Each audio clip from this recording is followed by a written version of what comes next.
സ്വർഗസ്ഥനായ പിതാവാൻ ദൈവത്തിൻ്റെ നാമം ഇന്നും എന്നേക്കും സ്തുതിക്കപ്പെടുവാനാകട്ടെ.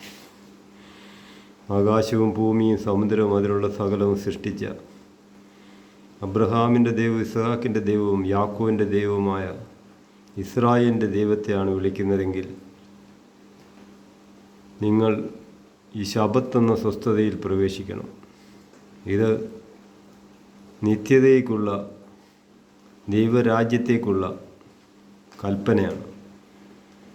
പുറപ്പാട് പുസ്തകം 20-ാം അധ്യായം അതിൽ 4-ാം കൽപ്പനയാണ് ശബത്ത് എന്ന സ്വസ്ഥത. ഈ ശബത്ത് ആചരിക്കാത്ത ആരും തന്നെ കർത്താവിൻ്റെ വരവെങ്കിൽ എടുക്കപ്പെടത്തില്ല.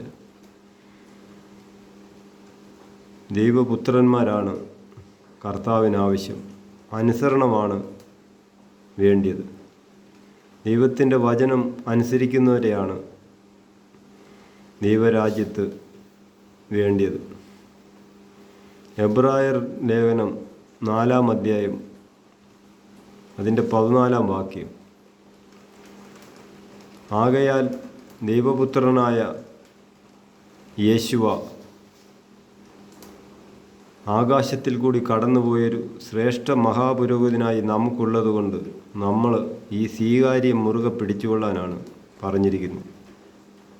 ആ എബ്രായ ലേഖനം 4-ാം അധ്യായം വായിക്കുമ്പോൾ അറിയാം, അതിൽ ശബത്തുണ്ടെന്നും ആ സ്വസ്ഥതയിൽ പ്രവേശിക്കണം എന്നൊക്കെ പറഞ്ഞിട്ടാണ് ഈ വചനം നമ്മളോട് പറയുന്നത്. കാര്യം ആത്മാവിന് നിത്യജീവൻ വേണം എന്നുള്ളവർക്ക് മാത്രം ഇത് അനുസരിക്കാം. കാര്യം ഈ ലോകത്ത് അനേക സുവിശേഷകർ സമൃദ്ധി നിങ്ങളെ അനുഗ്രഹിച്ച് നിങ്ങൾക്ക് വേണ്ടത് നൽകും എന്നുള്ള പഠിപ്പയിലാണ് ഈ ലോകത്തിപ്പോൾ വന്നിരിക്കുന്നത്. സമൃദ്ധിയുടെ സുവിശേഷമാണ്.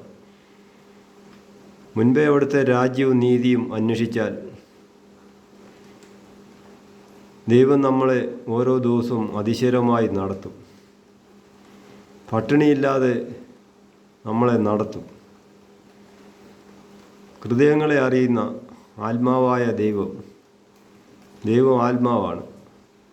ഒരു നാളും ദൈവത്തെ ആർക്കും കാണാൻ പറ്റത്തില്ല. ആ കാണാൻ പറ്റാത്ത ദൈവം തന്നെ ദൈവപുത്രനായി ഇസ്രായേലിൽ വെളിപ്പെട്ട് നമുക്ക് തന്നിരിക്കുന്ന ഈ വചനങ്ങളൊക്കെ അനുസരിക്കാനാണ്. ഇത് സകലതും ഇസ്രായേൽ മക്കളോടാണ് പറഞ്ഞിരിക്കുന്നത്. പക്ഷെങ്കിൽ ഈ അബ്രഹാമിൻ്റെ ദൈവവും ഇസ്ഹാക്കിൻ്റെ ദൈവവും യാക്കോവിൻ്റെ ദൈവമായ ഇസ്രായേലിൻ്റെ ദൈവം പറഞ്ഞിരിക്കുന്ന ഈ കൽപ്പനകളൊക്കെ ഈ ബൈബിള് വായിച്ച് ഇത് മനസ്സിലാക്കുമ്പോൾ ഇതെല്ലാം നമുക്കും ആവശ്യം തന്നെയാണ്. നമ്മളും ഇത് അനുസരിക്കണം. കാരണം ഈ ലോകത്തെ ജീവിതമല്ല, ഇത് താൽക്കാലിക ജീവിതമാണ്. ആത്മാവുണ്ടെന്നും നിത്യജീവനുണ്ടെന്നും മനസ്സിലാവുന്നവർക്ക് മാത്രമേ ഇത് പറഞ്ഞാൽ മനസ്സിലാകത്തുള്ളൂ. ഈ ലോകത്ത് ജീവിക്കാൻ വേണ്ടി മനുഷ്യൻ പല രീതിയിലും കിടന്ന് പാടുപെടുകയാണ്. പക്ഷെ കർത്താവ് പറഞ്ഞു, നിങ്ങൾ എന്ത് തിന്നും, എന്ത് കുടിക്കും, എന്തുടുക്കും എന്നുള്ളതൊന്നും വിചാരപ്പെടണ്ട. മുൻപേ അവിടുത്തെ രാജ്യവും നീതിയൊക്കെ അന്വേഷിക്കുക. അതോടുകൂടി ഇതൊക്കെയും നിങ്ങൾക്ക് തരും. വചനത്തിൻ്റെ മർമ്മങ്ങളെ ഗ്രഹിക്കുവാൻ വരം നൽകണം. വരം നൽകുക എന്ന് പറയുമ്പോൾ നമ്മൾ ഈ വചനം വായിച്ചാൽ നമുക്കത് ഗ്രഹിക്കാൻ പറ്റണം. എങ്കിൽ ദൈവത്തിൻ്റെ ആത്മാവ് നമ്മുടെ ഉള്ളിൽ വേണം.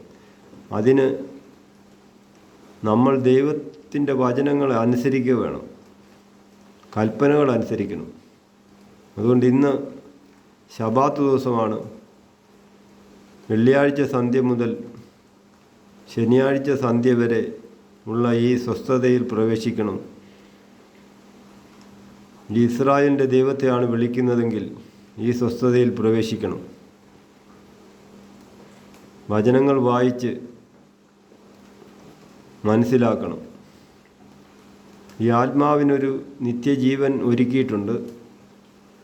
അത് പ്രാപിക്കണമെന്ന് വിചാരിക്കുന്ന ഏവർക്കും